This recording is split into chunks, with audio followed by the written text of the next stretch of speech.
All right. Shalom, Israel. Shalom. Can everybody hear me all right before we get too far in? Make sure I can be heard. I can get a one in the chat if y'all can hear me all right. Like, I got windows popping up.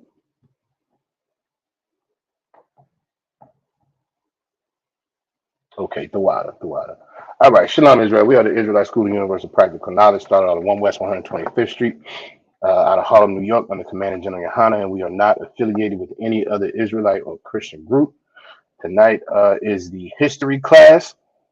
I want to say Shalom, Yahweh Shem Shabbat Thumb to the brothers, and Yahweh Shema Alatham Bashem Yahweh Shai to the sisters. All right, we're going to do a quick see who's in the building here. All right. We got Officer Yarash Shamath in the building. Shalom, sir. Officer Yagadar in the building. Shalom. Officer Kushai in the building. All right, shalom. We got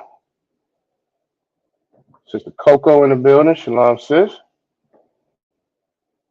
All right, and we got Sister Anah in the building. Shalom.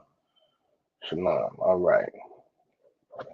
So we're gonna get into tonight's class here. Oh, Salakia, all right. My river's in the building also. All right, shalom.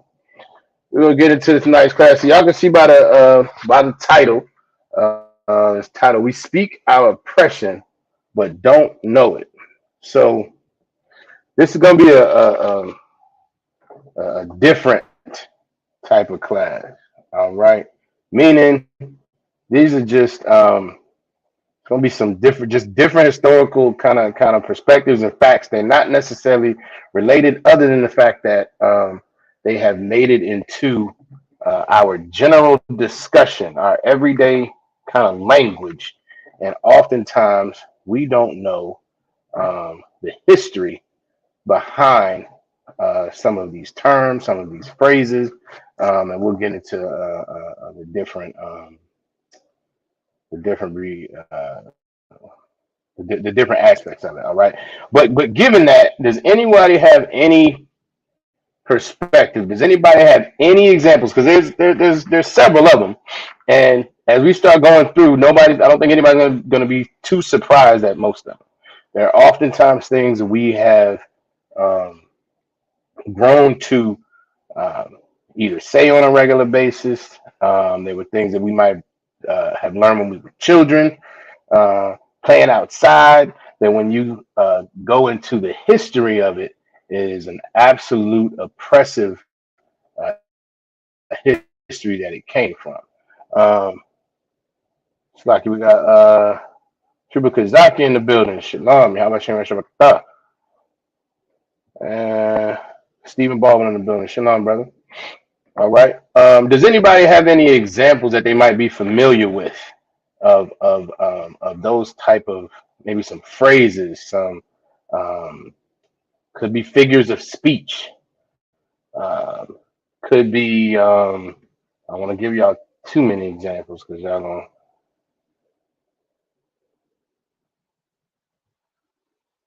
All right. Officer Yagadah said,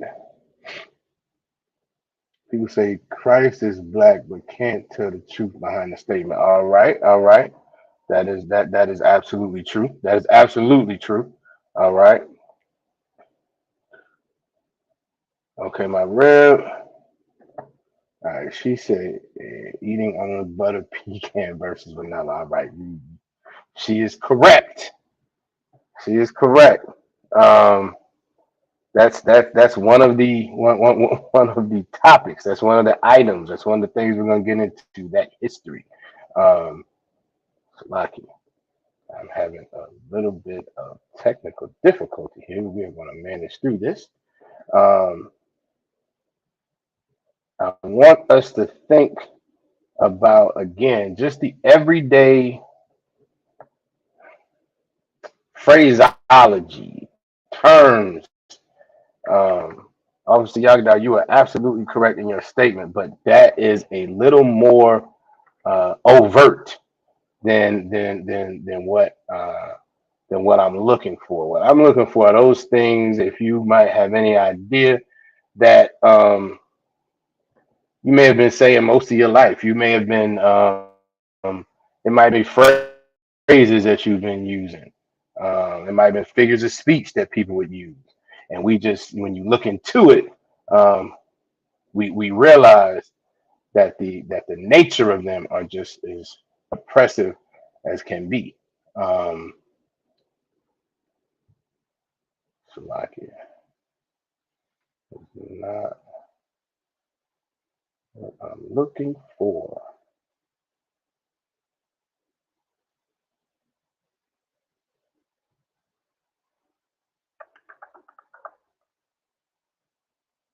All right, give me 1 second, Slovakia.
All right, Slovakia. We're gonna get back to it. We are having technical difficulties, but we are gonna manage through this. All right. Let me see. All right, Sister I said MF as a slave term. That is absolutely correct. Officer Yagadar, yes, that's what we're talking about. Things like the word picnic. Um, give me a little bit more on that. Give me a little bit more on that, brother. You are absolutely right, though. Trubo calls for pardon a billion. How about you? Not sure about the crowd, brother. You are absolutely right. That is definitely one of them. Um, another where Sister I was talking about butter pecan ice cream. Now, that is something that is probably more of a Southern black household. All right, I'm not sure how much brothers and sisters like butter pecan ice cream up north, but down south, brothers and sisters love some butter pecan ice cream, especially older brothers and sisters. I'm talking about 60s and 70s, right? Anywhere up there, they love some butter pecan ice cream, and it has its traces back to Jim Crow, because while it was not a actual law, it was not an actual law, but it was a common practice for um, our oppressors not to allow us to buy vanilla ice cream. Um, Officer Salaki, General Hyman went over this. It was weeks, maybe a couple months ago. He kind of mentioned it in one of General, Commander General Hanna's um, um, radio shows, where that was absolutely a practice. Again, it was not a law, but it was a common practice for our oppressor to not allow us to eat or buy vanilla ice cream except for one time a year. Now, who can give me a guess as to when that might have been? Who can give me a guess as to when that may have been?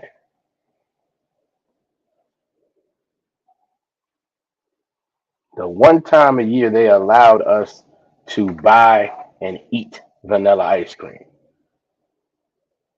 Super Shamaga Bar in the building. How about you?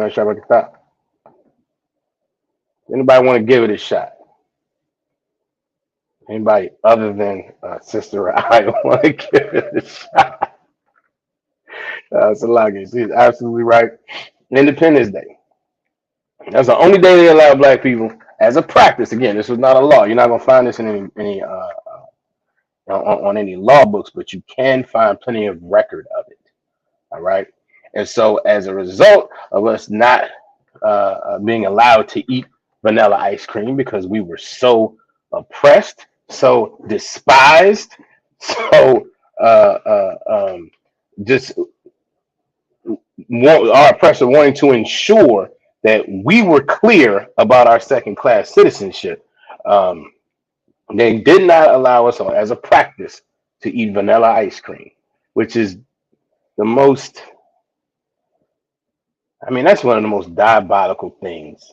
Like who thinks on that level other than an absolute deceiver? Who thinks on that level other than an absolute oppressor? To go all the way down to ice cream, right? But as a result, because our people are typically historically resilient and we find other ways to do things, someone found out that butter pecan ice cream was awful close. And so what would happen, what eventually happened, is that became somewhat of a staple again in the Southern black home. All right. Uh,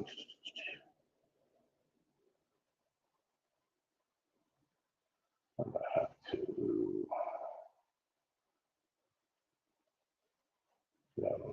All right. So yeah, that became a thing that was a staple in the Southern black home. All right. Um, Officer Yagadar says our ancestors died for the right to vote. Now, this was a very interesting one. This is a very interesting one. Who is familiar, Kanala, with the term grandfather clause or grandfathered in? Who may or may not be familiar with that? You hear it maybe in business. You hear it anytime that there is a maybe a policy change to any type of whether it be a business, whether it be politics or whatever. There's a policy change, which but no, before I explain, let me see who's familiar or not with it. Grandfathered in or grandfather clause. All right. All right. Sister Coco said con. All right. Officer Yagadar said con. Reb said con. Okay. Right. Cool. So yeah, that's the idea that if there's a policy change and you're already doing a thing, then you're grandfathered in, meaning you can continue to function and operate how you do, and that's okay. You don't have to adhere to these, maybe this new policy that's happening. Now, who knows the origin of that? Kanala'a. Who can tell me what the origin of the grandfather clause is?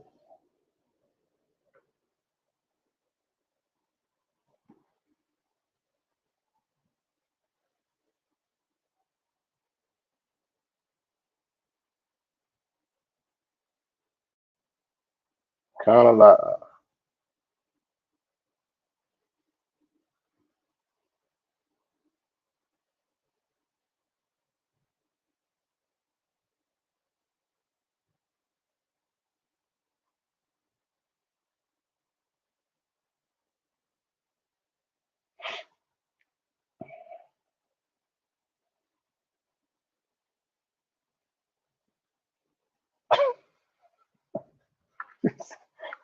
Right, I don't, but I want to say con.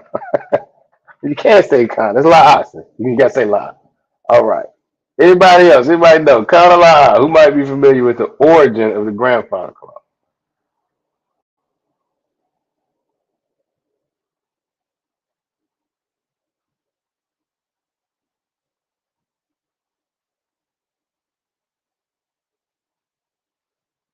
Officer Yagadar is on it as always.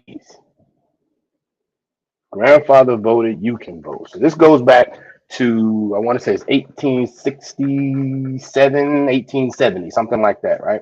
This was shortly after um, uh, our people, former slaves, uh, were given the right to vote, right? But what they would do, because obviously they didn't want our people voting, right? Uh, there were all these stipulations. There were poll taxes, so you had maybe had to pay some money to go vote, right?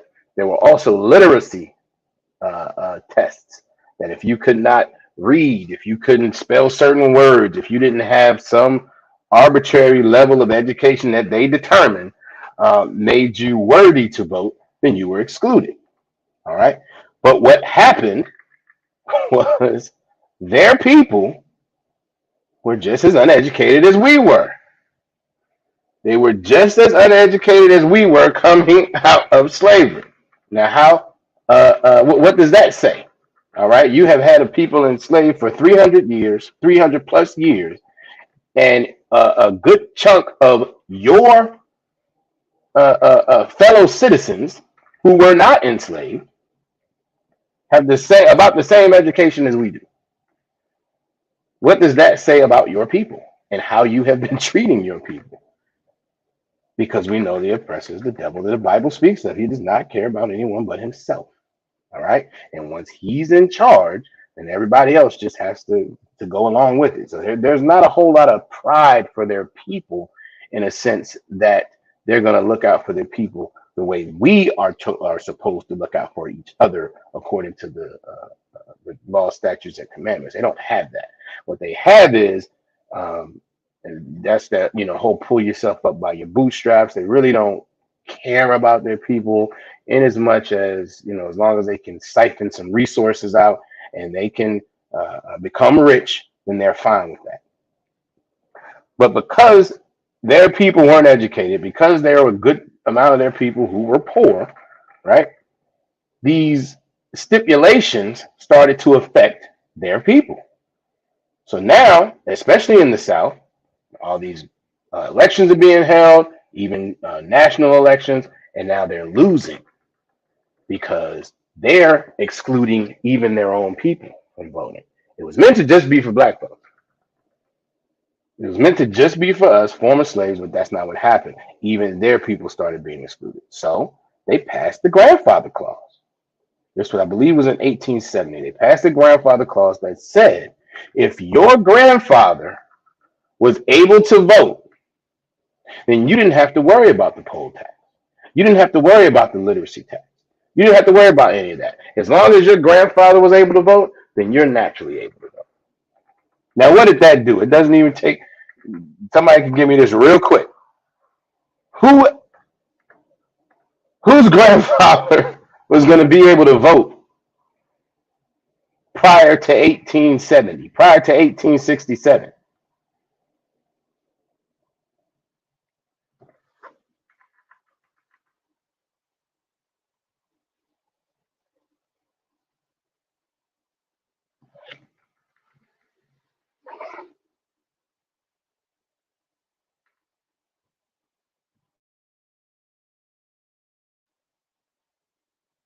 Absolutely right.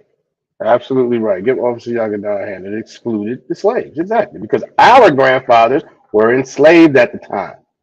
When it was their chance to vote, they were enslaved.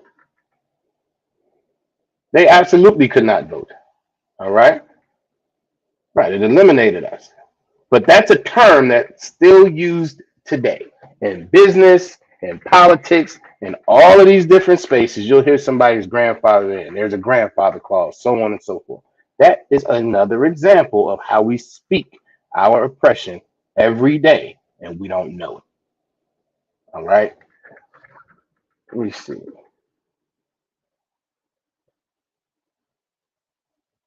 Now, give me one more second. I need to pull up. We're gonna get past this. We're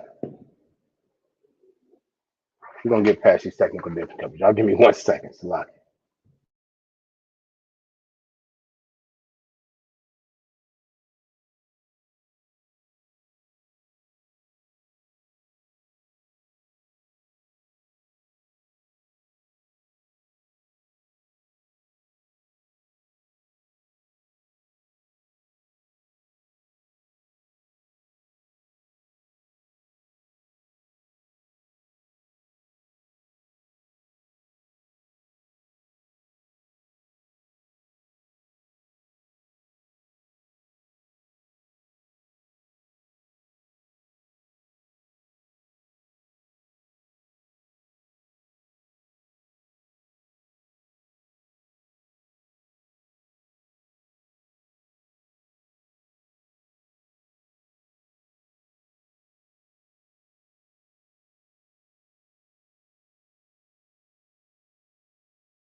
All right, so lucky.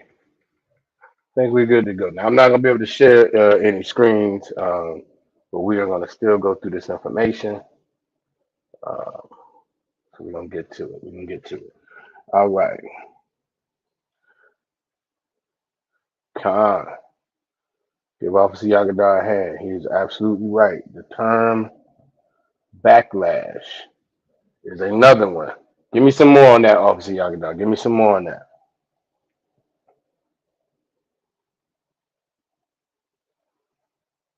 Khan, give Trooper Kazaki a hand. That's exactly right. The oppressor was allowed to vote and not us. Now, don't get it twisted.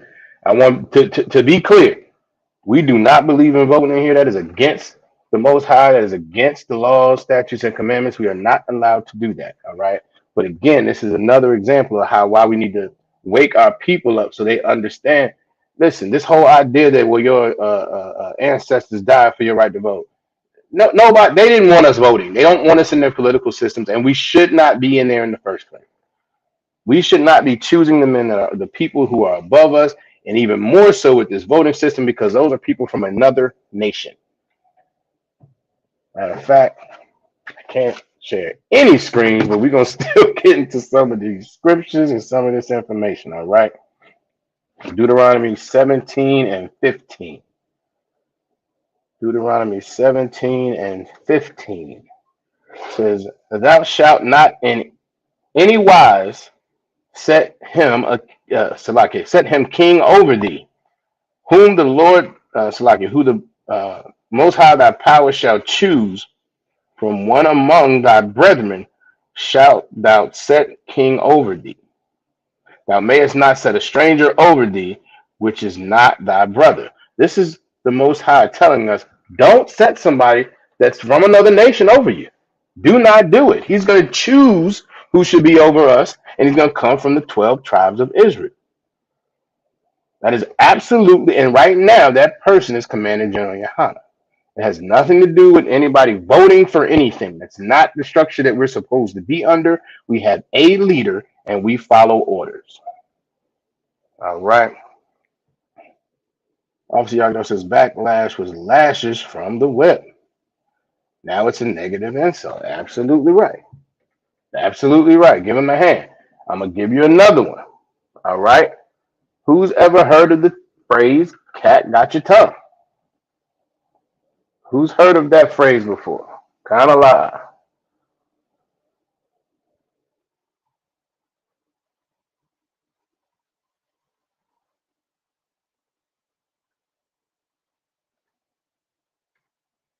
Who has heard cat got your tongue before? I might be able to share something.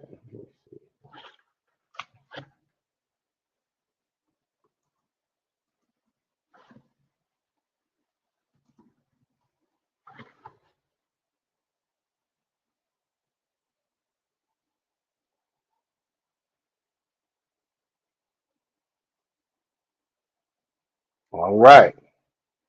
Siagdar says calm. My rib says calm. Sister Na says calm. All right. Everybody's heard of that term. Everybody's heard cat got your tongue. And Sister Rai even went into a little bit more. It says she says is to be unable to speak. Absolutely. Trooper Kazaki says calm. Okay. Who has an idea of where it comes from? Kana la.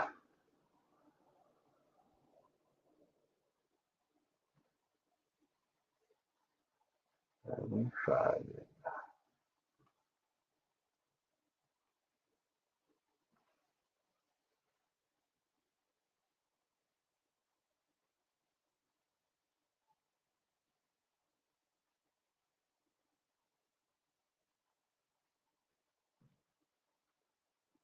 All right. Kana la. Okay. Sister Rai says la. No sweat.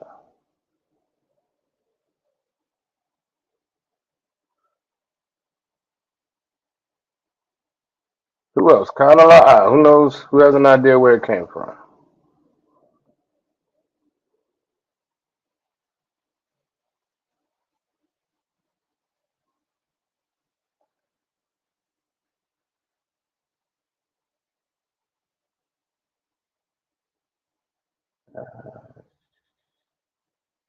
Man, I want to share this stuff. That's all right though. We're gonna make it through. Okay. All right. Officer Yagada always on it. Always on it. No sweat. All right. Chubukazaki said la Sister Nasa la no sweat. Cat of nine tails whips. Okay. He is absolutely right. Give Officer Yagada a hand. So I'm gonna try to share this. Let me see if I can.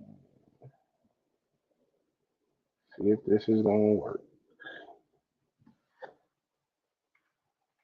This I can't move that. All right. Let's see. We're gonna see if we can do this. All right.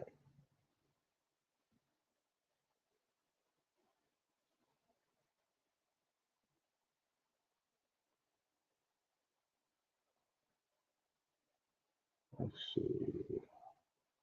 So when you Google cat of nine tails, this is what comes up. All right. These are different kinds of whips.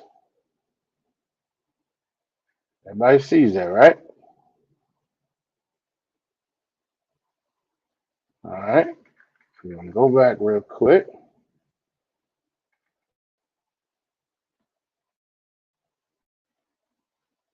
So the offender was tied to the ship's rail and whipped with nine knotted cords, known as a cat o' nine tails. The cruel spectacle was a brutal yet effective way to ensure the crew obeyed orders. All right.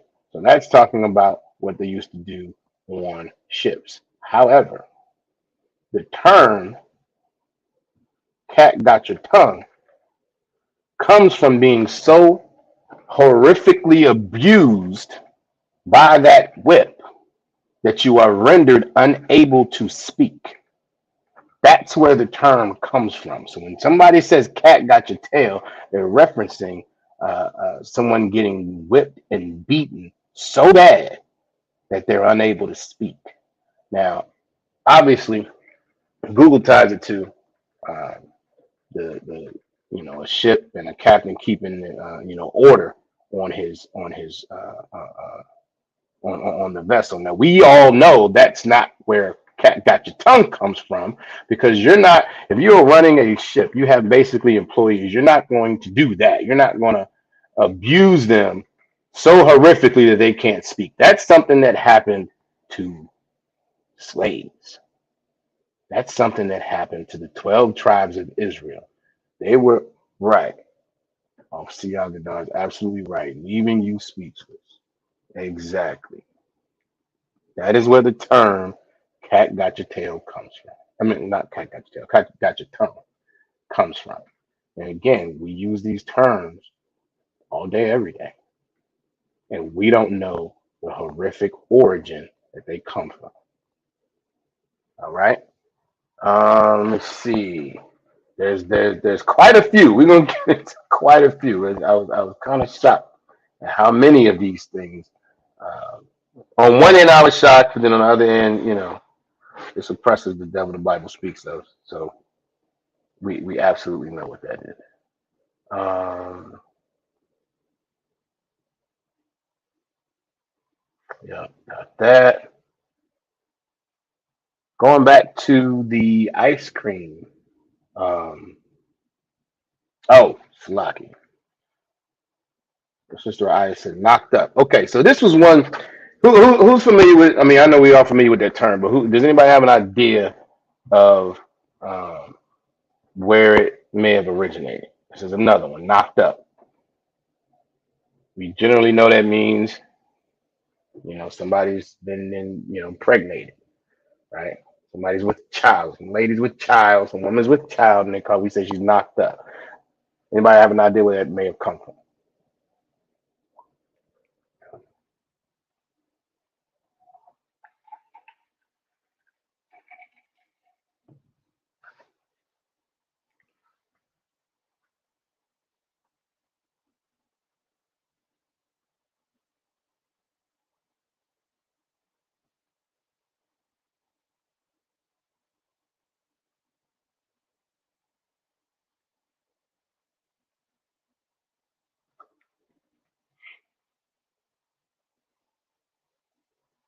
All right.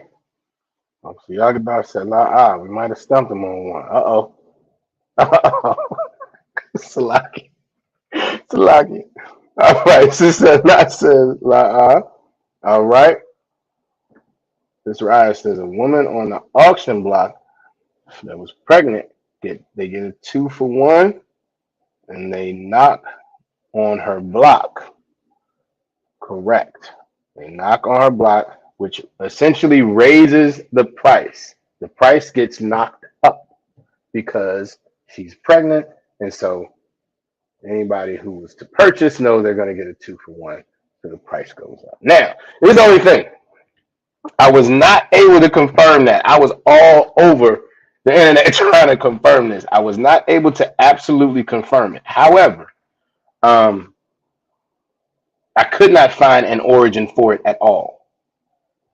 And that to me, I can't say 100% because there's no actual documented history, but it absolutely makes sense.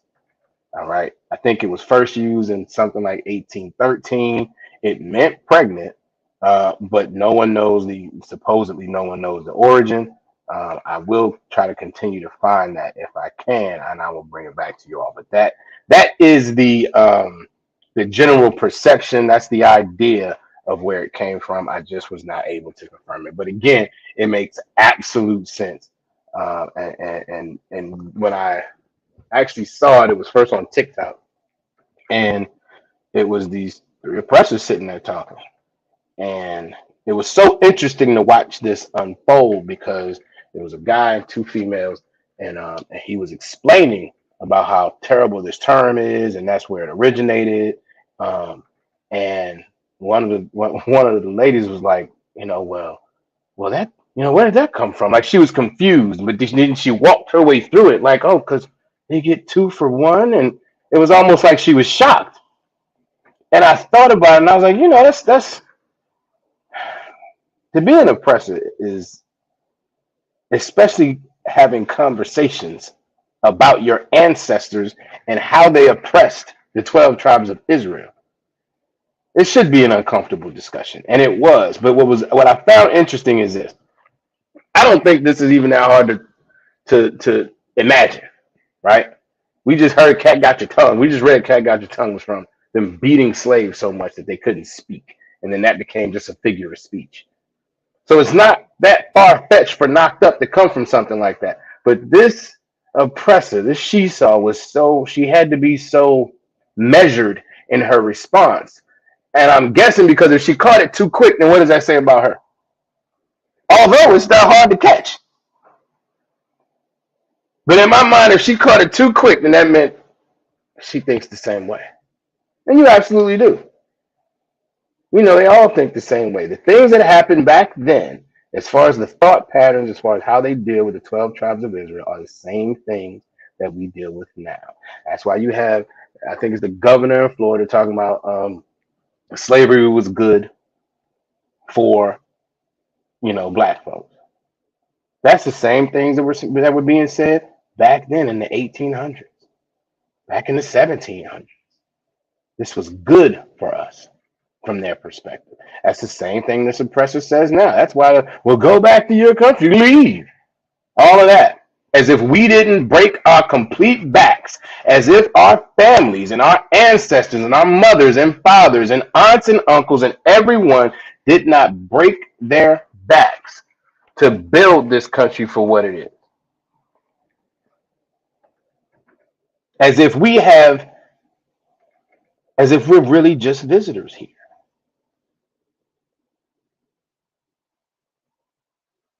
General Muhammad says it all the time. The 12 tribes of Israel, blacks, Hispanics, and Native Indians, are the most patriotic people. We're more patriotic as a whole to this wicked kingdom than any of their people. All of their wars, whether it be civil, whether it be when they broke away from Britain, whether it be Vietnam, or both of the world wars, all of them, our people show up and make the difference in so many of the battles and get absolutely nothing for it. What we get for it is further oppression. We get further oppression for it.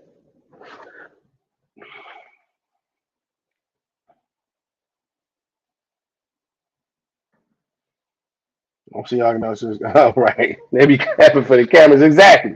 Exactly. That's exactly what that was. You could tell it was like really? You don't see where this is going? You don't get this? You're surprised? You're really surprised? You shouldn't be surprised.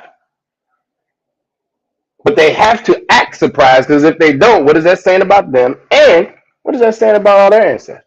What is that saying about their mothers and fathers and grandfathers and grandmothers? They're saying you know exactly who they are, but you can't do that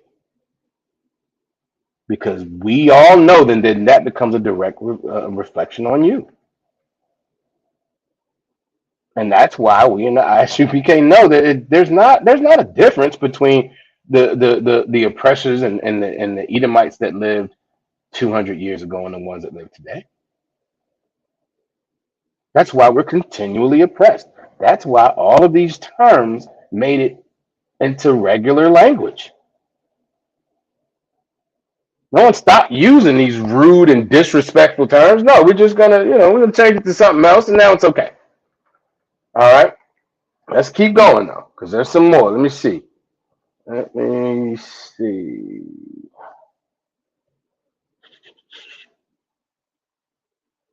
All right. And these are all just, I mean, there's no regular, specific order. We just talk about them tonight. All right. Who's ever heard of something coming to a tipping point?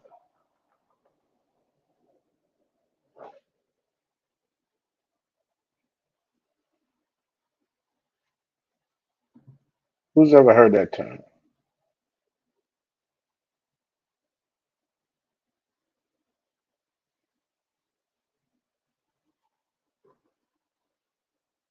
All right.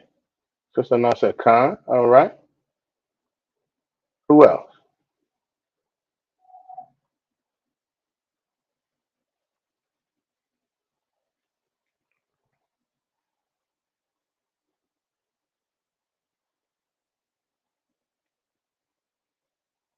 Tipping point. Who's familiar with that?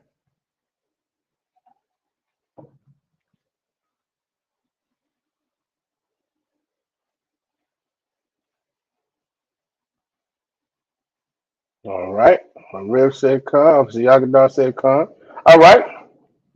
Who can give me a quick synopsis of what it is? A tipping point. Real quick.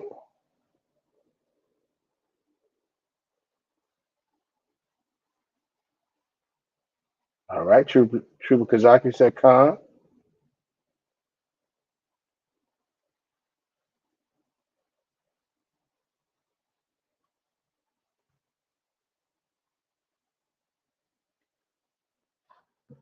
Real quick synopsis.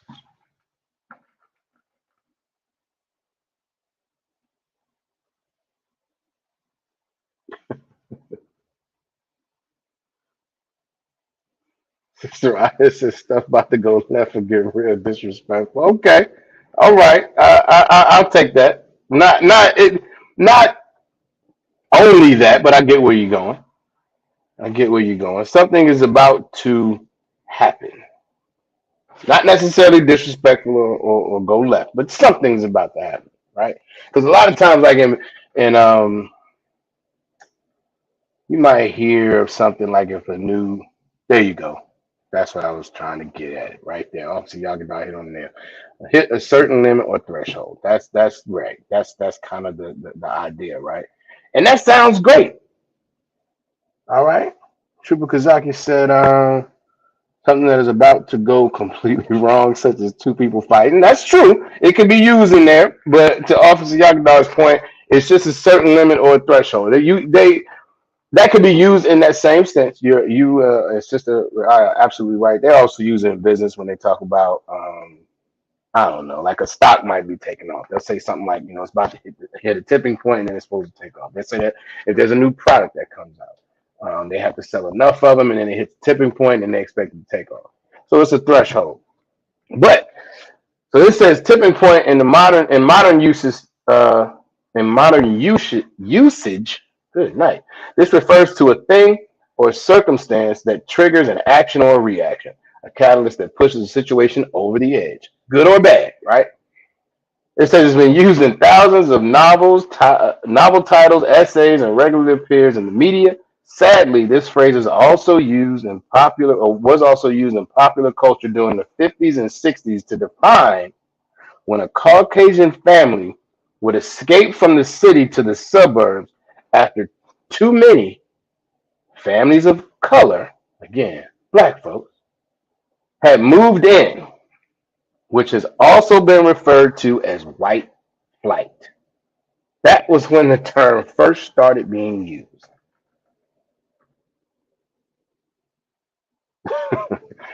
This is right. I said in our culture, that's what it is, right? Typically, with us, there's a tipping point. It's going left. It's going bad. Absolutely.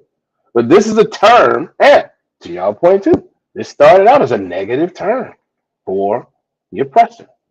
Too many folks moving in. It's getting to the tipping point. I'm about to have to leave.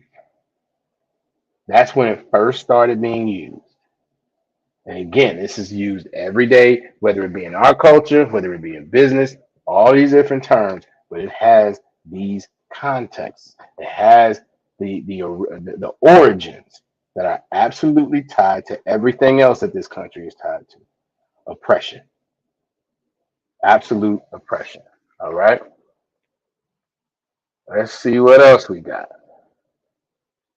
Now that I tell you what, now that we're kind of I kind of see where we're going with this. Is there any? I'm gonna ask again.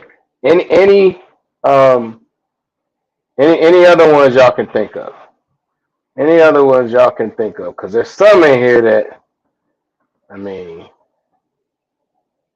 I'm kind of I'm gonna be shocked if nobody names a couple of these.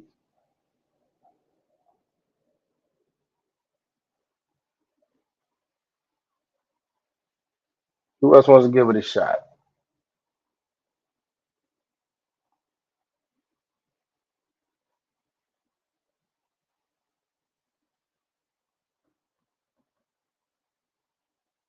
Where is it? Where is it?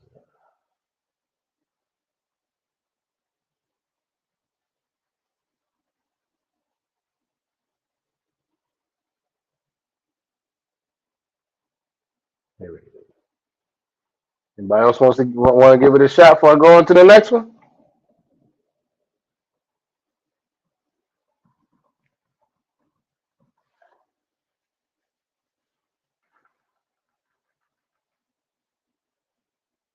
Boiling Point. All right, did not see that one. Do you have Triple Kazaki? Can you elaborate on that one a little bit? I did not see that one. Or are you saying that's similar to Tipping Point?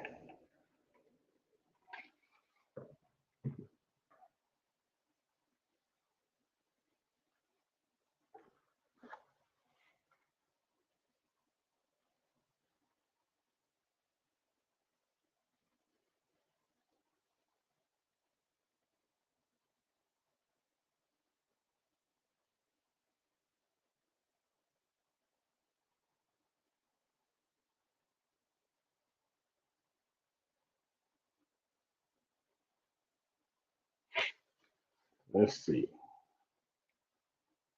Anybody else want to give it a shot? I'm gonna go. I think for time's sake, I'm gonna keep moving to the next one. All right. So I'm gonna ask y'all a few more questions. Y'all gotta go back now. Y'all gotta go back to when y'all was probably I don't know, somewhere between 5 and 10 years old, right? You might have been in a neighborhood. You might have been at a park. You might have been wherever you were. You hanging out. You playing outside. I got you. No sweat. He said, yeah, that's more similar to Tipping Point. I got you. Absolutely. So you might have been playing outside. You might have been in the house just hanging out in the summer, right? But we might have collectively heard a song that got everybody excited at that time. Like I said, we probably 5, 10 years old. Might have been playing, whatever. But you hear this song, you hear this music, and it gets you excited because you got to go get a couple dollars. You gotta go ask your mom. You gotta go ask, your grandmama, your father, your aunt, your uncle. You gotta go ask somebody for a couple dollars because you heard this music playing. Who knows what I'm talking about?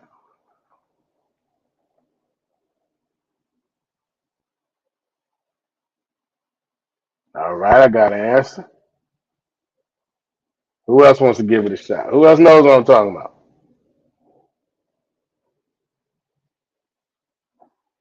All right.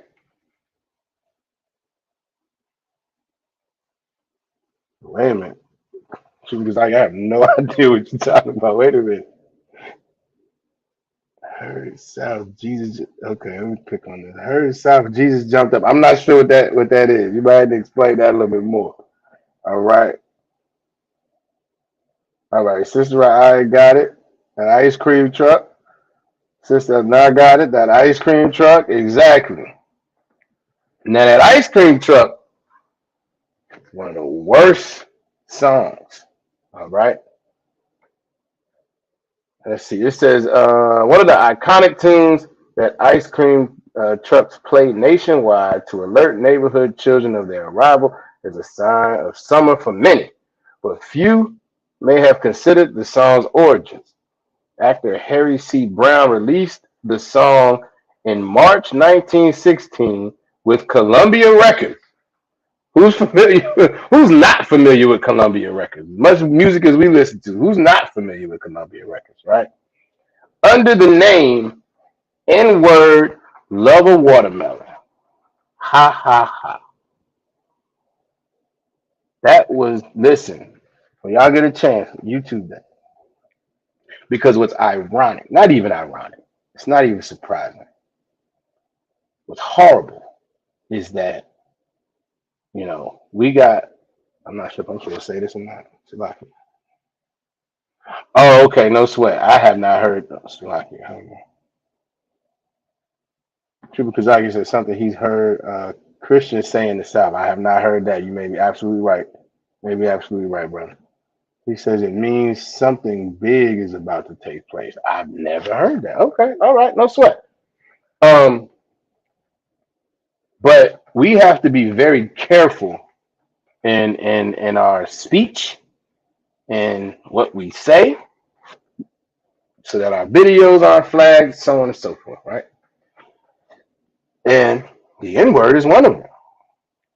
But I guarantee you, go to YouTube right now and type in the word "in" want a watermelon or love a watermelon, Slocky, and you're gonna find multiple videos, and you're gonna just keep there's multiple videos, but you'll find the actual song. There's a little video there. They play the actual song, but we got to be mindful of what we say when we say that we're Israelite. But that song has been there for years, no problems. So the song borrows heavy inspiration from the early 19th century song "Turkey in a Straw," which I'm not familiar with. I don't know if y'all are. Hinges on offensive stereotypes, namely that black people are like watermelon. And that's the song that they put in the ice cream truck. Goes on. It says, after a brief intro, this call and response sequence ensues. So this is a little excerpt from the song. This is horrible. I don't even know if I should read this. It says, the dude Brown says, "You N-words, quit throwing them bones and come down and get your ice cream." Then you hear black men say, "Ice cream." Brown says, "Yes, ice cream. Colored man's ice cream. Watermelon." Then the song continues in appalling fashion until Brown's chorus, "N-word, love a watermelon, ha ha ha," so on and so forth. And they made that the song for the ice cream truck. They made that the song for the ice cream truck that goes into every uh, black community, all the projects. Everybody know when the ice cream truck comes. And unknowingly, we run to the ice cream truck, which just supports the damn stereotype. Stuff is horrible. We speak our oppression every day and we don't know it. We live our oppression every day. And there's ways that we do not know it at all. This oppressor is so diabolical and it keeps going. Again, if anybody want to come up with with one that they're familiar with, let me know. All right. Um, let's see.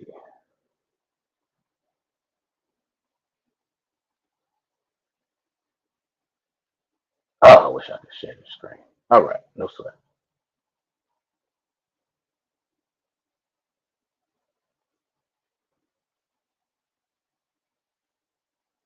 Got another one. Who's familiar with the term cakewalk? If you're familiar with it, give me a con. Let me know what your understanding of that term is. What's a cakewalk?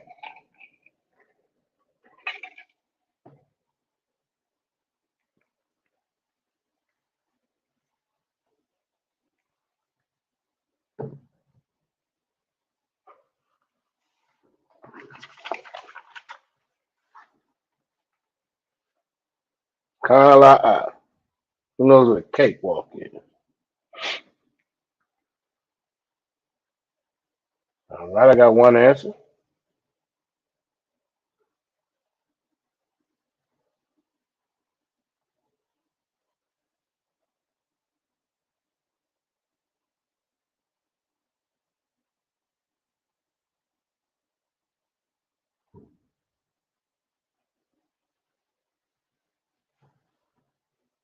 Who else want to give it a shot? Who knows what cakewalks mean?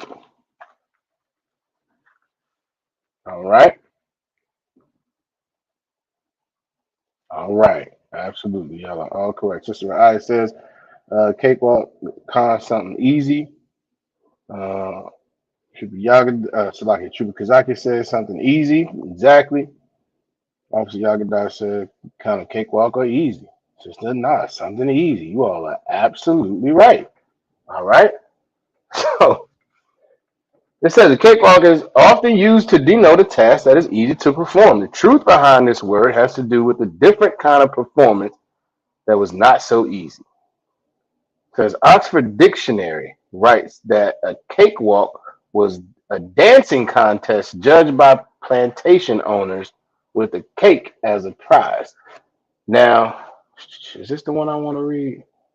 Because this one doesn't go into it as much as I want. I don't think. Hold on.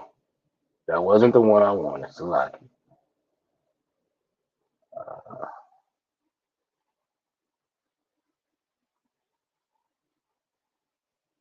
oh, where are you?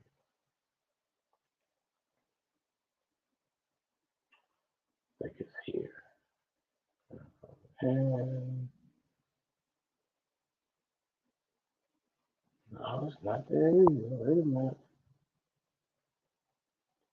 Scratch that. I just have to tell y'all. So this goes into it a little bit. Let me see. Okay. It says unbeknownst to those who held people in slavery meaning the oppressor, right? What the slaves would do. This is the one that brought me a little bit of comfort, if I'm being honest. Uh, but then it snatched it right back when you had a full understanding. But what our ancestors would do is dress up and make fun of how the oppressors couldn't dance. That was something fun that they used to do. They used to imitate the oppressors not being able to dance. Again, none of this stuff is different. None of it's new. All right? They ain't been able to dance for centuries, ever. And our ancestors, even when they were enslaved, used to clown them. Okay? But they didn't know that. So they treated it like a contest. And whoever won would get would get a cake. That was the cakewalk. Now right there, if it stopped, I would feel a little bit, a little bit better, like, good enough for y'all, But what happens? Who's familiar with the term? That's the term. It's menstrual. It does not have anything to do with a woman's flower, her time of the month, any of that. But they used to call them menstrual shows. Who's familiar with that term? Kind of loud.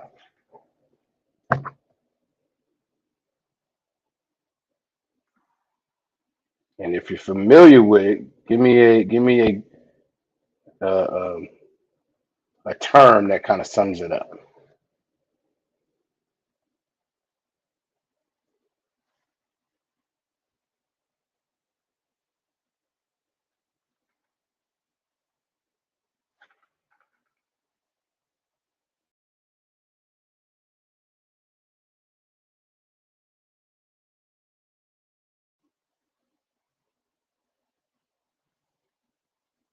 All right, give Officer Yagadar a hand. He's absolutely right. That is blackface. All right. And this is in the Merriam-Webster dictionary. All right. When you look it up, it says a member of a type of performance. Uh, so, like a member of a type of performance trope caricaturing black performers that originated in the U.S. in the early 19th century. Um, says the acts of minstrels who typically performed in blackface featured exaggerated and inaccurate representations of black people in songs, dances, and comic dialogue. That's what, y'all are all on it. Damn right. Give yourselves a hand. Absolutely. Because I can say what the oppressor will put black paint right on their face and pretend they are us in different shows and movies. Y'all are absolutely right. You know what? I'm so impressed. Listen, I love my people. I love my school because I had no idea what this meant. So lucky. I can't read it like that. That is not what I think it means. I had to look it up. But that's exactly what it means. And so what would happen? What would end up happening is because the oppressor did not know they were being made fun of. Once these minstrel shows started happening, once all this blackface started happening, then they started imitating the contest. So we still ended up being a joke. We still ended up being something that they're entertained by without having the benefit of at least knowing that we were making fun of them.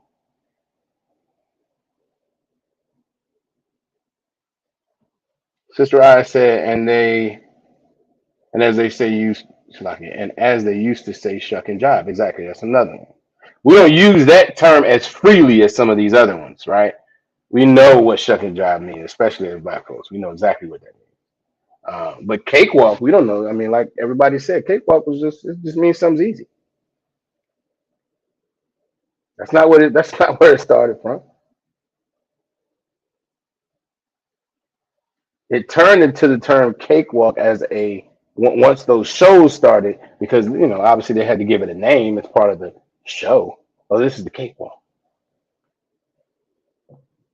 Horrible, horrible.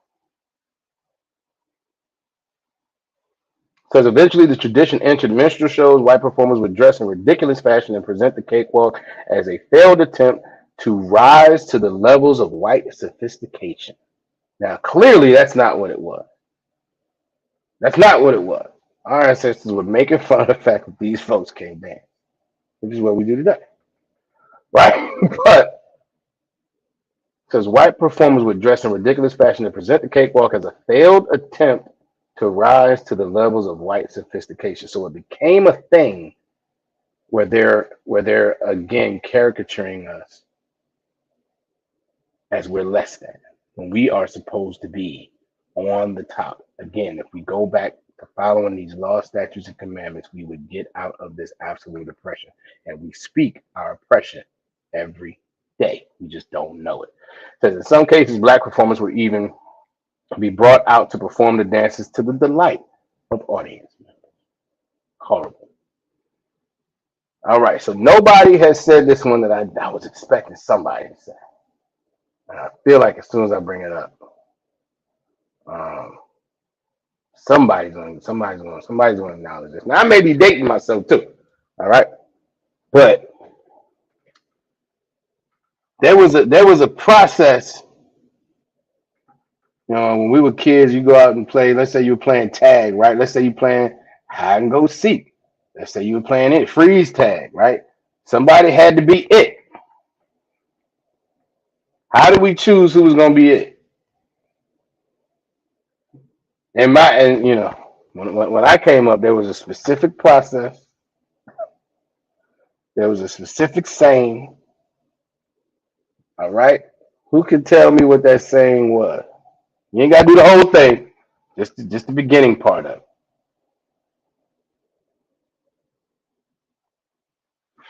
it. Damn right. Give off so y'all can darn hand. Eeny, meeny, miny, mo. That was the process. Everybody put their foot in. There you go, sister eyes, right? Everybody put their foot in. Somebody got down on a knee, and you had to hit toes. You hit the tip of your shoe. Eeny, meeny, miny, mo. Catch a tiger by the toe. That was what we said as children. That is not how that originated. The original version, eeny, meeny, mighty, mo, catch an N word by the toe. If he hollers, let him go. Eeny, meeny, miny, mo. And what that was a reference to, who can give it to me? Oh yeah, we definitely dating ourselves. We definitely dating ourselves. Somebody, there's several people right here in this class right now. It's like, what is eeny, meeny, miny, mo? Where did that come from? I know it's terrible.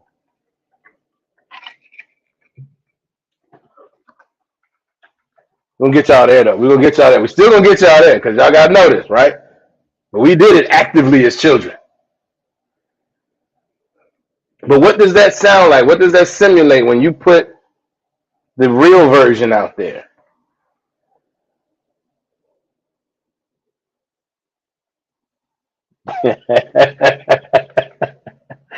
Damn right. Officer Yaganah, sir, I heard my grace. Absolutely, sir. Absolutely. Damn right. We were out there singing this like it was absolutely right. Nobody told, I mean, somebody told it to us. It was Sister right in hand. Exactly. I believe you mean run aways, not always, but I think that's where we're going. Yes. That was a reference to catching our runaway ancestors who had the audacity to not be satisfied with being enslaved. Officer Yagadar speaks about it, I think, often. Drapetomania. The idea that a slave wanted to run away and be free, they considered a mental illness. The fact that I don't want to be under your oppression anymore is a mental illness. This is how diabolical this oppressor is.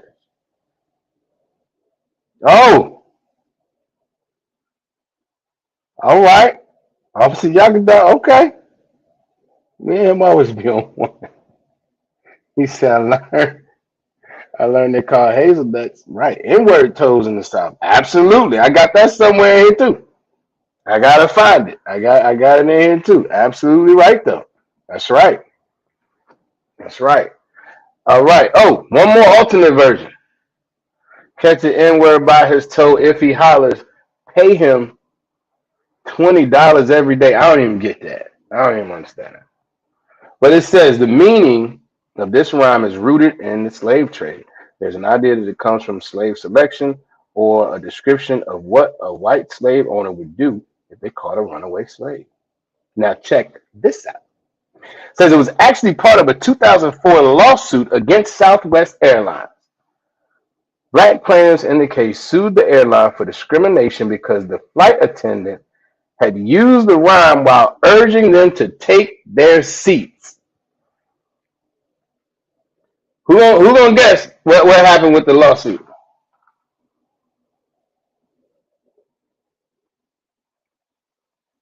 Sister I said, yeah, she grew up hearing about them N-word toes a lot. Absolutely, absolutely. That was something. If you grew up in the South, that was absolutely a thing. That was right up there, like I said, with butter pecan ice cream. Absolutely. Who wants to guess what happened with the lawsuit though? Who can tell me?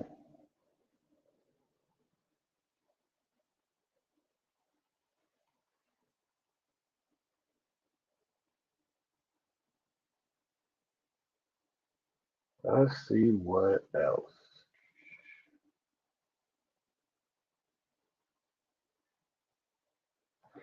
We're gonna come back to that.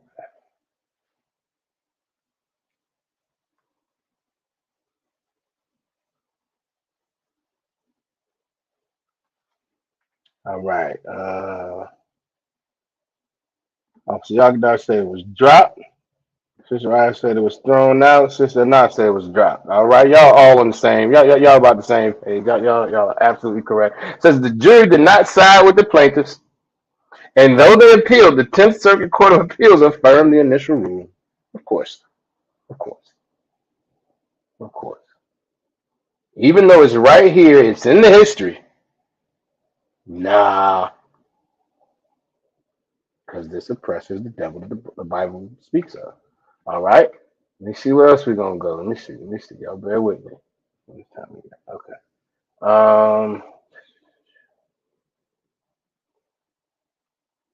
All right, we did that one.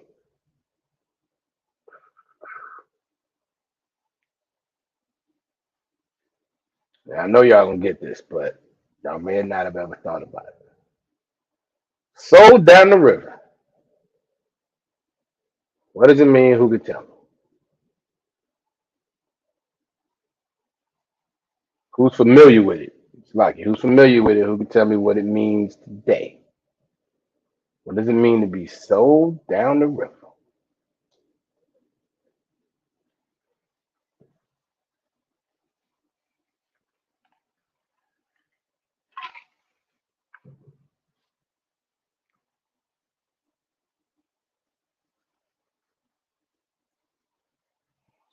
Close that.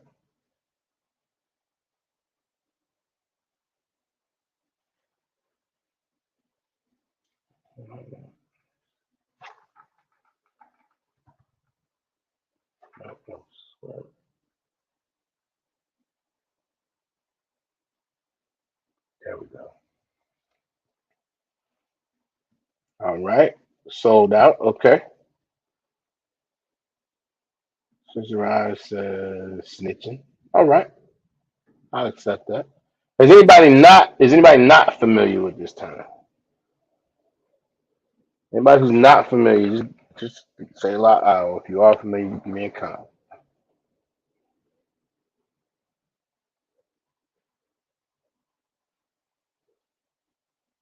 Okay, no sweat. You're absolutely right. You're absolutely right, Chuka Kazaki. He said, I never heard of it, but I'm pretty sure it has something to do with slaves being sold. You're absolutely right. Sister Na said, no sweat, no sweat. All right, sold down the river. It says the phrase sold down the river means to be betrayed to a huge degree. It's a term that, again, it's an everyday term, phrase that people use. He sold me down the river. Because the origin lies in one of the horrors of the American slave system, right? It says those who were sold down the river were enslaved people separated from their families in most cases and transported via the Mississippi or Ohio River to cotton plantations in states further south. So this was a very specific thing. It wasn't, just to be clear, it wasn't just the selling of slaves. It was the selling of slaves from the north to the south, down the Mississippi River and down the Ohio River, right? Says in his 2010 history,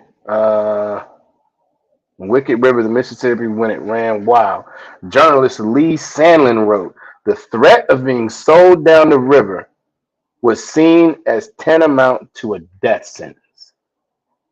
That's where that term originates. It was seen as a death sentence if you were a slave and told that you were going to be sold down the river. And now we use it colloquially, or they use it colloquially, like it's no big deal. This is how we speak our oppression every day and don't know it. These terms, and it gives such a, it's so telling for who this oppressor is. Because rather than show any type of compassion, show any type of justice, show any type of um, understanding, and saying, you know what, we're not going to use these terms anymore. That would be the right thing to do. That would be the right thing to do. Let's stop using these terms. If we had any type of uh, noticeable guilt, any type of measured compassion for the horrors that slavery were, you know what, or that slavery was, we should stop using these terms. No, we'll just change the meaning and keep using it. barely change the meaning, honestly. We just won't reference where they came from.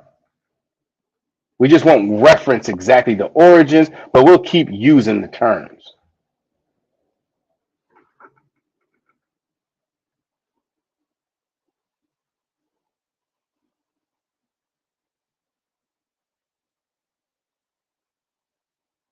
Let's see. What else? Where were we? Let's see. Got a few more. Oh, this is a good one. Um,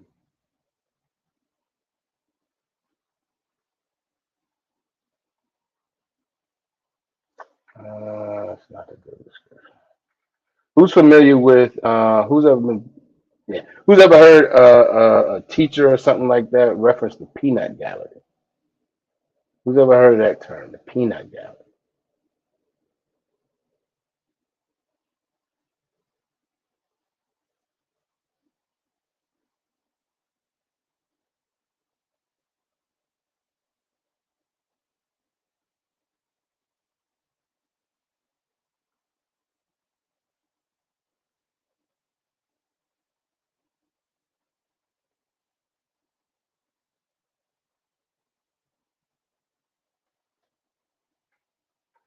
All right. Officer Yagadar says Khan. Who else? And if you could, Officer Yagadar, give me a synopsis of what kind of the term means.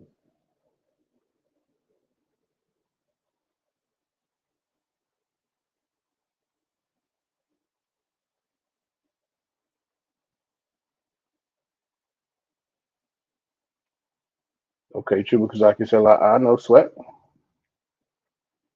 You know sweat.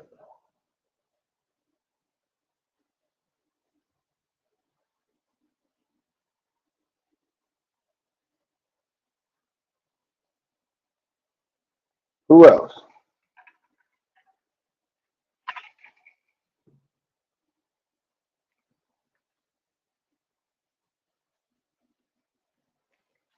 All right. Sister Nasa, okay, no sweat. Riv says Khan heckling. All right, that's definitely a term. Heckling is a good synopsis of it.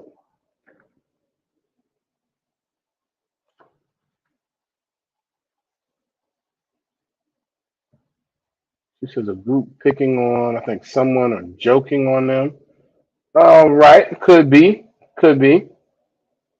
All right, let's see. Officer Yagadar says when the oppressor wants to insult several people or more, it's like in politics, a republic will call Democrats the peanut gallery. Absolutely, absolutely. That is a term that when there is a group, even well, Sister Raya summed it up. When there's a group of people heckling someone, especially if it's a situation, I wouldn't say necessarily joking on because you can have a group of people just joking on one person, but and I don't know that would apply contextually. But matter of fact, let me read this. It says if second graders start to get chatty in their seats, the teacher might shout out quiet in the peanut gallery, right? If someone is giving unsolicited advice in the comments section online or heckling in a theater, going back to what Sister Aya said, we might dismiss them as just complaints from the peanut gallery.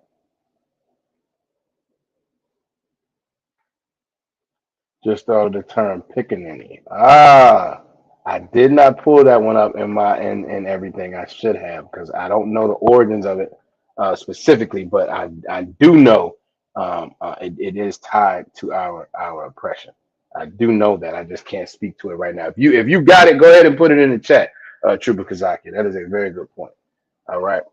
Um, Going back to the peanut gallery, it says the peanut gallery was once used to refer to people, mostly black people, right, who were sitting in the cheap seats of vaudeville theaters and would throw peanuts on stage if they didn't like the performance rather than throwing tomatoes. Now, you all may not be aware of this, but throwing food on the stage rather than just booing was a thing at a time. All right. Even this, it says, yes, throwing food stuff on stage was a thing. First noted reference throwing tomatoes after bad performance came in 1883.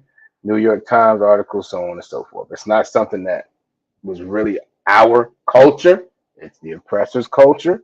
But when we would have those cheap seats in the peanut gallery, the other deal is peanuts were considered a very cheap snack, a lower class snack. So the reason why we couldn't throw tomatoes is we couldn't afford it. So we had to be in the cheap seats throwing peanuts. That was the peanut gallery.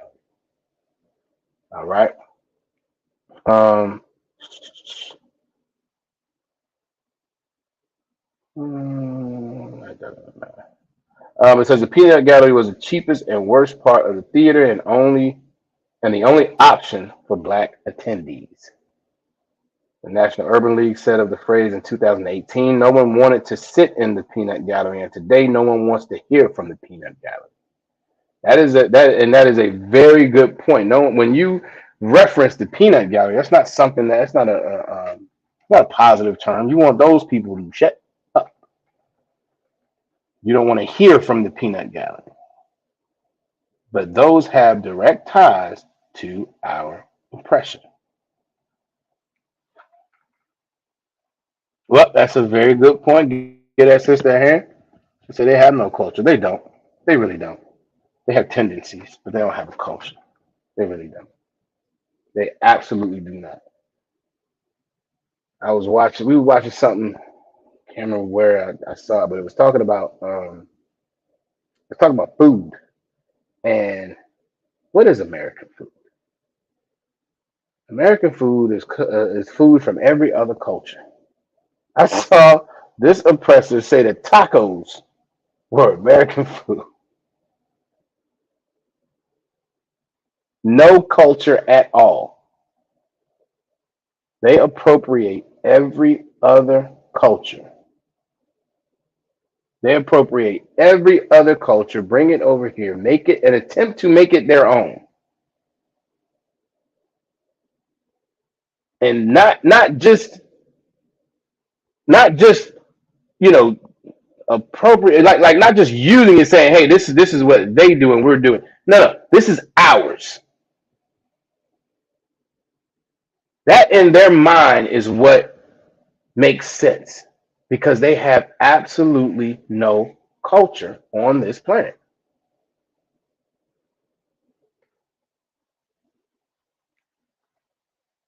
Okay, the water. Yep, I am familiar with that because it was he said Pickaninny was a small black child, and I believe there was a reference to the braids, which is kind of where that term came from too. I believe you are absolutely right, Trooper Kazaki. Yeah, brother hand. Right, they are culture vultures. That's who this oppressor is. They are culture vultures, and if you listen to any type of mainstream Edomite speak, they are going to always use terms that originated in the black culture and in our gatherings and our neighborhoods and all of that. Listen, if you listen to any type of politics, you hear them talking about woke culture. They use it in a derogatory manner. This is something that black people have been saying for decades. That we have to be woke, we have to wake up. We still use those terms now. Wait, as far as waking up our brothers and sisters in the truth. But now this oppressor has gotten a hold of it, and now woke is something that they're using in a derogatory manner. They shouldn't be using it in the first place. It has nothing to do with you.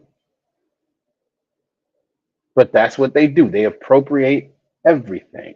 How many times have you watched just if you're watching regular TV and some commercial comes on for some random product, but they sell it using our music, using our stars, using our celebrities. Everything we do ends up trending to them.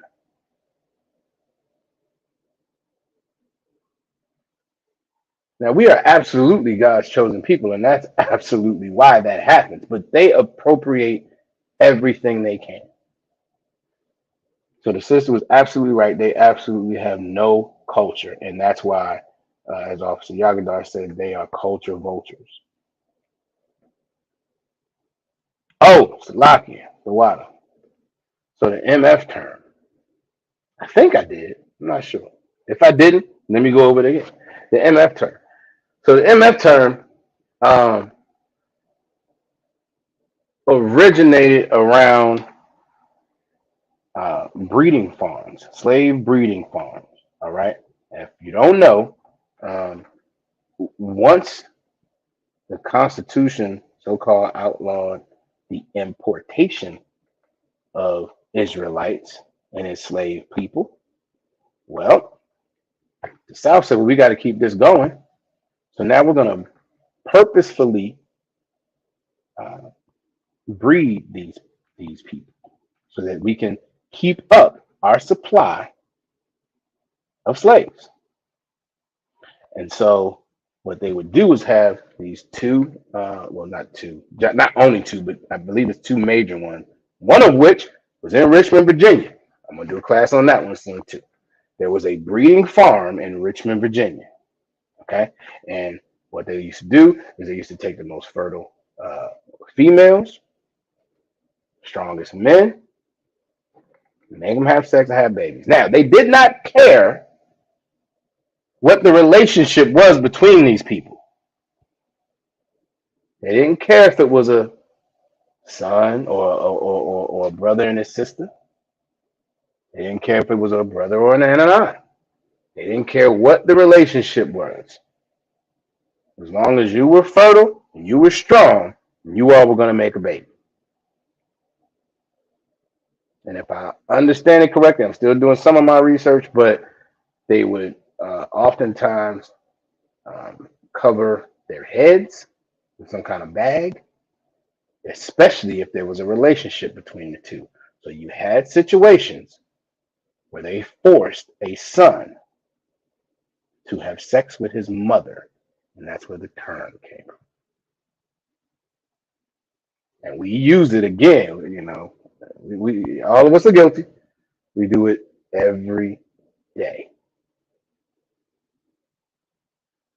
But there was absolutely a breeding farm in Richmond, Virginia. I'm gonna have that class soon. This stuff is so ingrained in this society. It's so ingrained in our existence.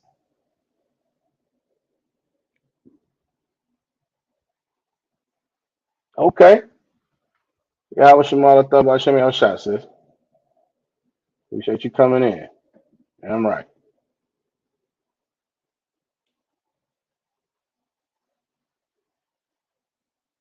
Okay.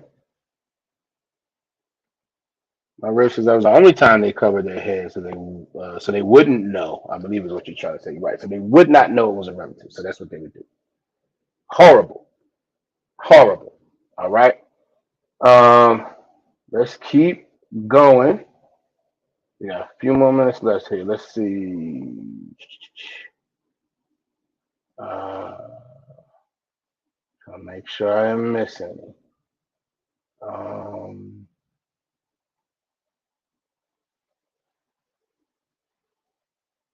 and again, these are terms. Oh, you know what?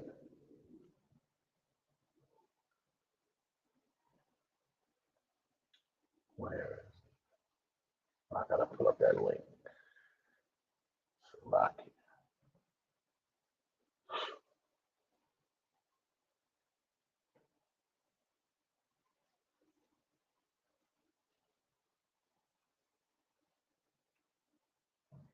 Who's familiar with uh Salaki? Y'all bear with me. Bear with me.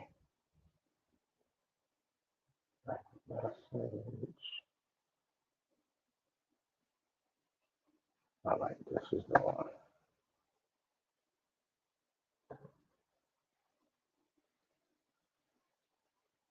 All right.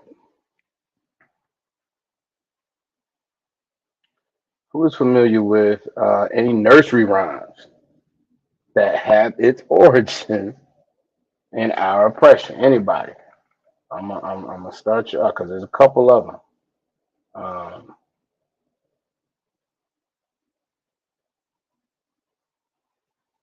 Who remembers the turn the song Ten Little Monkeys? Kinda la.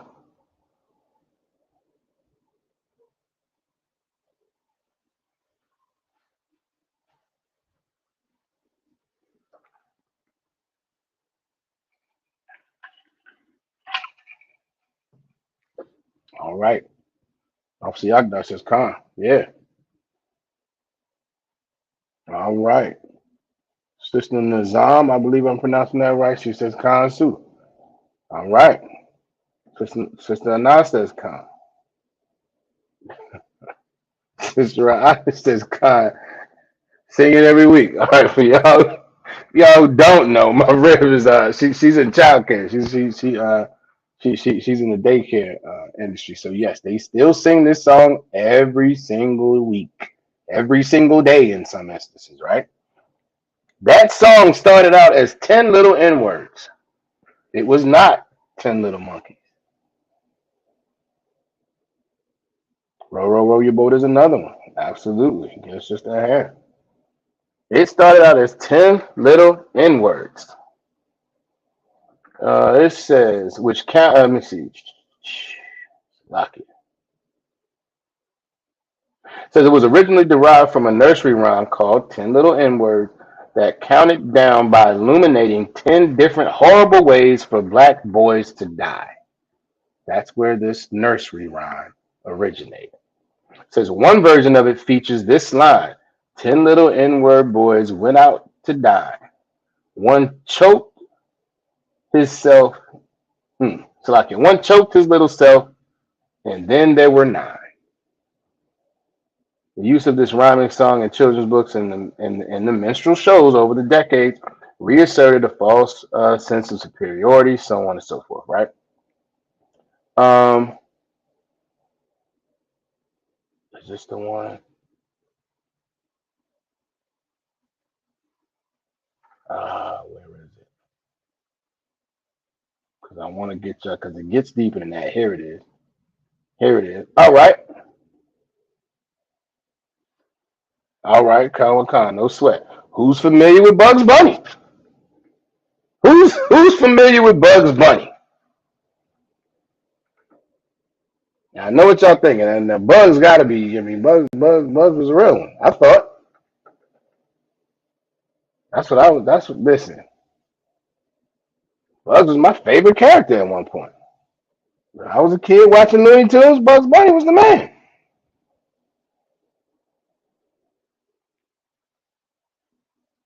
All right, Sister Raj said Khan. Sister Nazar said Khan. All right, yeah, Bugs was the man. So check this out.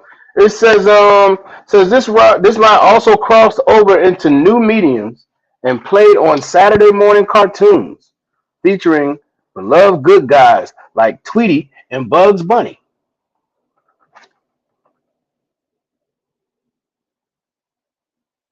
Let me see. This is don't forget the Aunt Mama. Right, the Aunt Mama from the Looney Tunes. Right. Absolutely. You're absolutely right, sis. True because I said Khan. All right. So yeah, Tweety and Bugs Bunny. It says the Looney Tunes horsehair. That's the term, the a title I believe, created in 1960 as Bugs unalives engines, quote engines, right? He shoots and sings, keeping a score sheet and tally marks for all of his unalivings. Says Bugs Bunny even pauses to partially erase a full tally mark, calling one a half breed before he continues unaliving. This was in cartoons. Officer Yakadar says all Disney and Looney Tunes cartoons were overtly racist. Absolutely. He's absolutely right. And at the time, we had no idea. We were just sitting there as children watching it, but they still played it. You can still go on. Again, we can't use certain terms in our discussion, in our classes, in our speakings when we're out on the street or whatever. But you can look up all of these cartoons on YouTube right now. There are YouTube videos about cartoons that were so overtly racist that they were banned. You can see them on YouTube though, but we have to be very mindful of how we speak.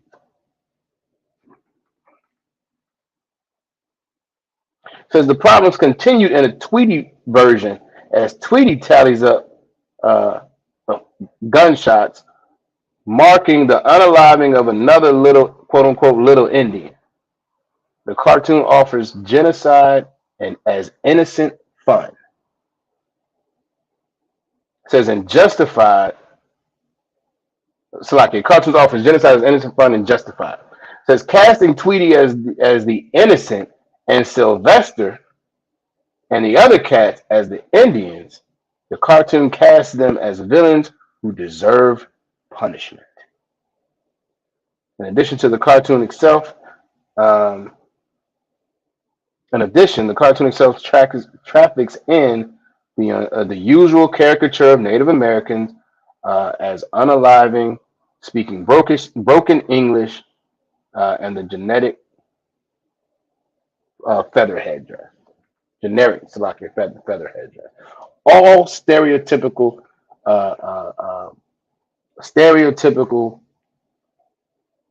overtly racist, but ingrained into what happens and what is spoken of in our society every day.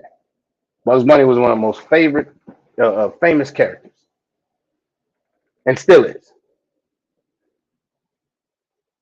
This cartoon was created in 1960. I was watching it as a kid. I mean, 20 plus years later, no problems because they want us again. We no, I shouldn't even say it. We are still in captivity. We are still oppressed. We are still enslaved here. And we speak our oppression every single day. We just don't know it because we don't know our history. Captain Abdullah Shah says it all the time. We, as a people, we don't even like to look at history. We don't like to look at current events. We don't like to look at history. We'd rather not know. We'd rather, in our mind, be disconnected from all the oppression, the overt oppression that our ancestors went through. And what that does is allow us to be blind to the oppression that continues every single day. That allows us to convince ourselves that because we personally are not going through it, that it doesn't exist.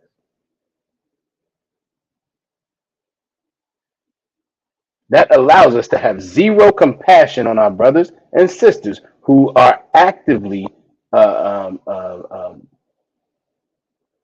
who actively become the result of this oppression, become afflicted and affected by this oppression. We have it in our minds that once we move out, if we move out of the hood, we ain't got to worry about it. As long as our kids good, we ain't got to worry about it. As long as our family's good, we ain't got to worry about it. No thanks to the Christian church who tells our people repeatedly that you got to have your personal relationship with God. And it doesn't matter what you do. And it definitely doesn't matter what somebody else does. It has nothing to do with you. You got to work out your own. This is what they say. You got to work out your own salvation. No concern about building a nation. No concern about what the Most High really wants for us as a people, which is to be separate and holy together. Zephaniah 2:1, gather yourselves together, O nation not desired. Of course, I'm paraphrasing. So the Christian church allows us, it puts our people to sleep. And at the same time, it tells our people to do every wicked desire that we have. Have no discipline, have no concern about what the Bible says. You go into a Christian church, they're going to pray all day. They're setting up all these prayers, breaking every law in the Bible, and your Christian pastor will never tell you that the Bible says the Most High does not hear your prayers unless you follow His law.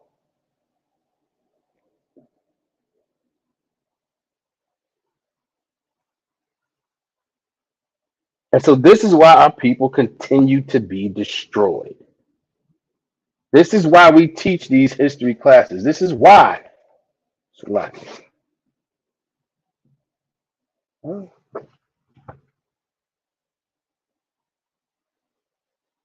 Salaki.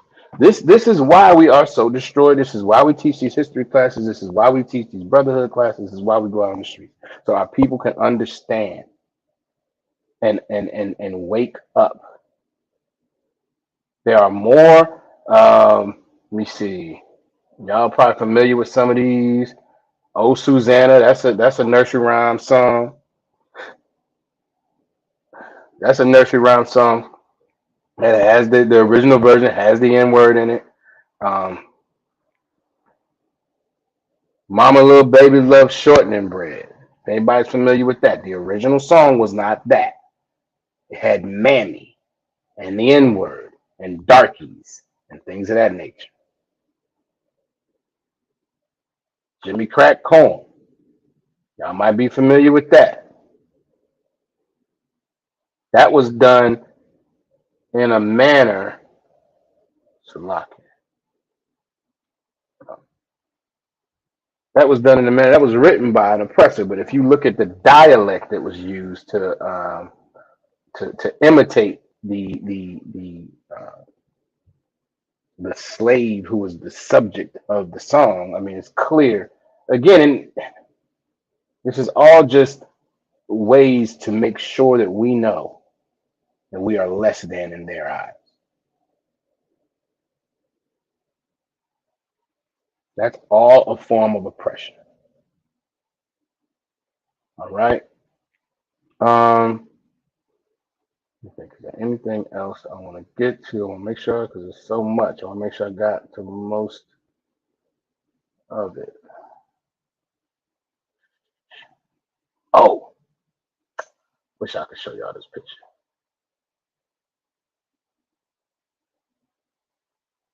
Some of y'all are from up north. This gonna be the last one we talk about. Some of y'all from up north. If who can tell me this is a reference to ice cream, okay?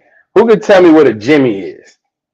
Can anybody tell me what a Jimmy is up north? And it's in reference to ice cream. It's not a reference to anything else. Not in this context. All right.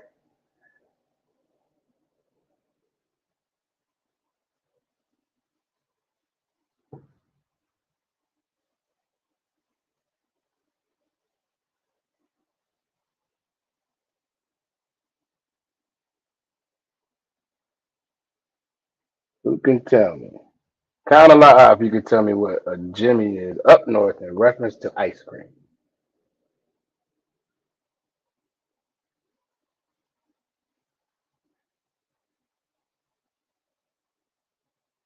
All right. So y'all can start no sweat.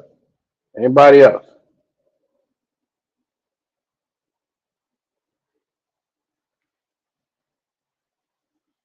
Let me see if I can pull this up.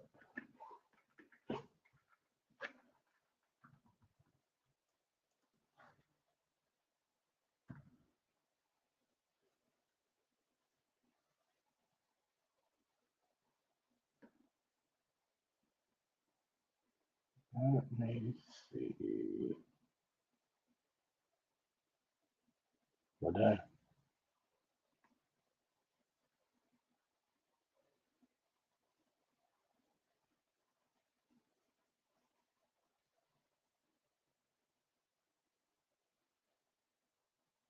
Hmm. All right. Let me see. All right. So y'all can start Miss Coco no sweat. So see if I can show y'all this. Now this is crazy. This is on Amazon right now.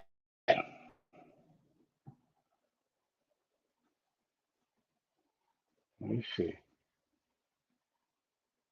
Jimmy's are not just sprinkles; they are the brown sprinkles. Because there's a million different colors of sprinkles, right? Jimmy's are brown sprinkles. That's Amazon right now. You can go buy Jimmy sprinkles. Now it says there are competing opinions of the origin of the term. According to Wright, who wrote this, it says these brown sprinkles are called Jimmy's as a form of quote unquote othering from the regular sprinkles. You got to specify these sprinkles. You can't just say I want some sprinkles. You can't say I want chocolate sprinkles. You got to call them Jimmy's.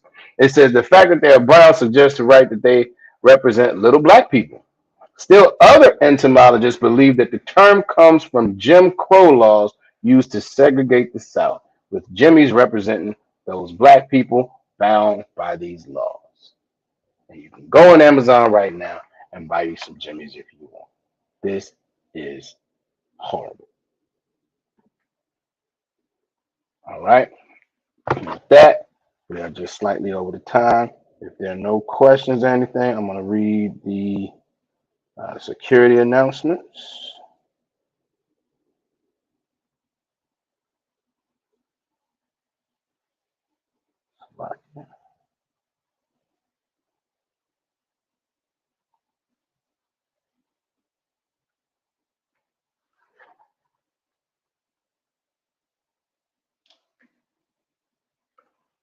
All right. Security announcements. We are the ISUPK started out at 1 West 125th Street, Harlem, New York. Rule for new brothers and sisters. When a new brother or sister comes into the school, they are off limits for 6 months. They are to be saluted only. They're here to shed themselves over the world. If they need transportation, camp leader will arrange it.